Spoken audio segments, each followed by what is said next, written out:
रामकृष्ण हरे.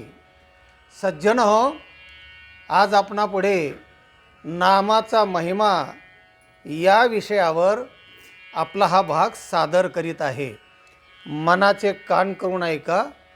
तुम्ही श्रोते महेशांच्या मूर्ती आहात. आपला प्रतिसाद उत्तम आहे. तुम्ही ऐकत आहात, आनंद घेत आहात. नामाचा महिमा हा संतांनी गायलेला आहे. आपले जे वेद उपनिषद, जे आपली परंपरा आहे, अनादी कालापासून आलेले जे सगळ्यात अगोदरचं श्रेष्ठ वाङ्मय, जुनं वाङ्मय, वेद, 4 वेद, यजु, ऋग, अथर्व आणि साम, हे जे 4 वेद आहेत ना, वेदो अखिलो धर्ममूलम, सगळं तत्त्वज्ञान वेदामध्ये आहे. सुरुवातीचे वेद आहेत. ते कधी निर्माण झाले, कोणी केले याचा सुद्धा शोध लागत नाही, म्हणून त्यांना अनादी अशी संज्ञा दिलेली आहे की ते अनादी आहेत, ज्यांना आदी नाही, सुरुवात कुठे नाही. आणि मग इतर उत्पत्त्या पण सांगितल्या, भगवंताच्या श्वासापासून झाले वगैरे वगैरे. तेव्हा नंतर 4 युग आले. 4 युगाची माहिती शास्त्रकारांनी सांगितलेली आहे. कृतायाम ध्यायते विष्णु, त्रेतायाम यजते मखैः, द्वापारे परिचर्यायाम कलौ तद्हरिकीर्तनात्.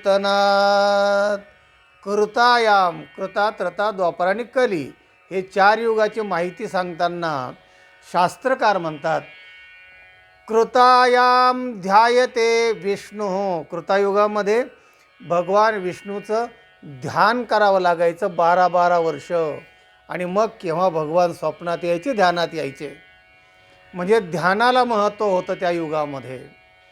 त्रेतायाम यजते मखैः, त्रेतायुगामध्ये यज्ञाला महत्त्व आलं.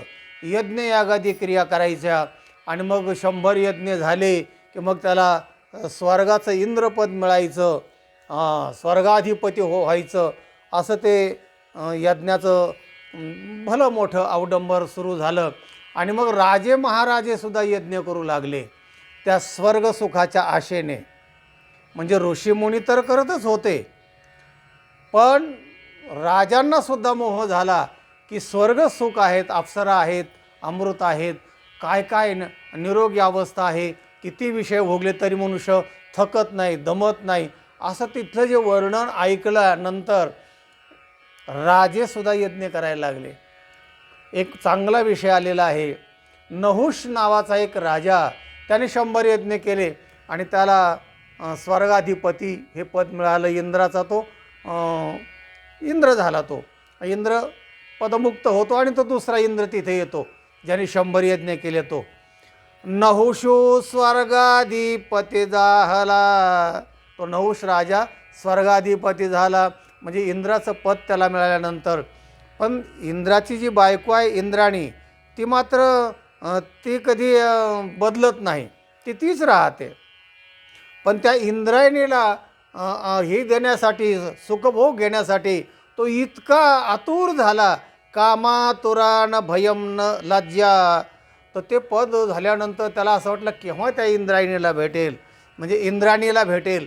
आणि रंभा, उर्विशा ह्या तर सगळ्या तिथे असतातच, पण त्या इंद्राची जी बायको आहे तिला भेटण्याचा तो आतुर झाला. आणि मग त्याने निरोप दिला की मी भेटायला येतोय म्हणून. तर त्या इंद्राणीने सांगितलं की अशा काही अद्भुत रथातून तुम्ही या, म्हणजे मी तोपर्यंत तयार होते. आणि मग अद्भुत रथ कसा काय असायचा, तर मग अद्भुत रथ, अद्भुत पालख्या वगैरे तिथे असायच्यात. त्याने काय केलं की त्या पालखीला सप्तर्षी जोडले. म्हणजे पालखी त्या सप्तर्षीच्या खांद्यावर दिली आणि त्याच्यात पालखीत बसला आणि चला अपसर्यताम, चला चला लवकर चला. आतुर झालेला होता.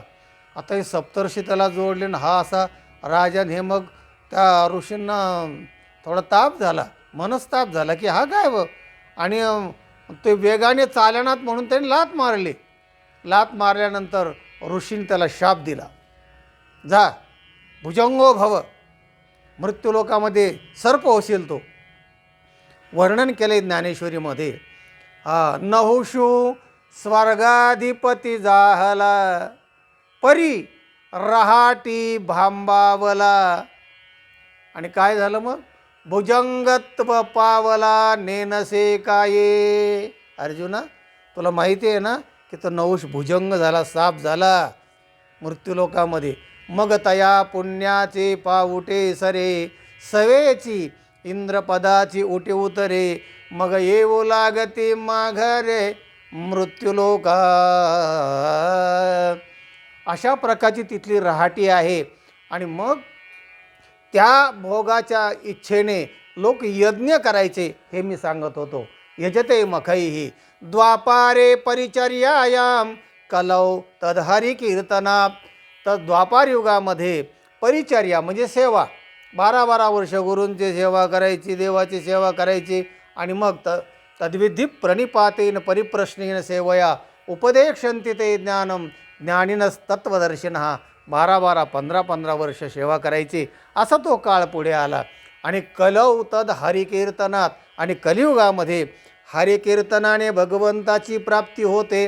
अशा प्रकारचा हा कलियुग सुरू झाल्यानंतर हे सोपं साधन आलं. आणि मग हे 4 वेद, तर हे वेद त्यावेळी म्हणजे आत्तापर्यंत तुकाराम महाराजांपर्यंत वेद वाचायला सुद्धा परवानगी नव्हती. मग वाचायला परवानगी नाही तर मग वेदात काय सांगितलं आहे, हरिभक्ती कशी करायची, काय कसं करायचं, मग तुकाराम महाराजांचे अभंग आहेत. आणि तो आजचा आपला महत्त्वाचा विषय आहे. 4 वेद जयासाठी, ज्याच्यासाठी हे 4 वेद आहेत म्हणजे ज्या पांडुरंगासाठी, भगवंतासाठी, त्याचे नाम धरा कंठी. 18 पुराणांचे पोटी. 4 वेद ज्याला गातात त्याचे नाम धरा कंठी. त्या पांडुरंगाचं नाम कंठात धरा. 18 पुराणांचे पोटे. नामाविन नाही गोठे. 18 पुराणांचे पोटी. गीता जेने उपदेशिली, तीही विटेवरी माऊली. 18 पुराणांचे पोटी. तुका म्हणे सारधरी, वाचे हरिनाम उच्चारे. 18 पुराणांचे पोटी. तुका म्हणे सार धरा, सार धरा. सार जे आहे ना ते घ्या. ते वेद आणि घोकावया अक्षर नाही आम्हा अधिकार, असं तुकोबारा एका ठिकाणी म्हटले आहेत. अक्षर घोकायला अधिकारच नव्हता, हरकत नाही म्हणाले, पण आम्ही जे सार आहे वेदाचं ते मात्र कंठामध्ये धरलेलं आहे. म्हणजे ते विठोबाचं नाम धरलेलं आहे की ज्याने गीता उपदेशिली, तेही विटेवरी माऊली. त्या विटेवरी म्हणजे माऊली म्हणजे पांडुरंग माऊली, विठोबा माऊली, त्याला आम्ही कंठामध्ये धरलं आहे. असाच एक आणखीन अभंग आहे तुकाराम महाराजांचा. वेद अनंत बोलेल, अर्थ इतुकाची साधिला. विठोबाशी शरण जावे, निजनिष्ठे नाम घ्यावे. सकळ शास्त्रांचा विचार, अंती इतुकाची निर्धार.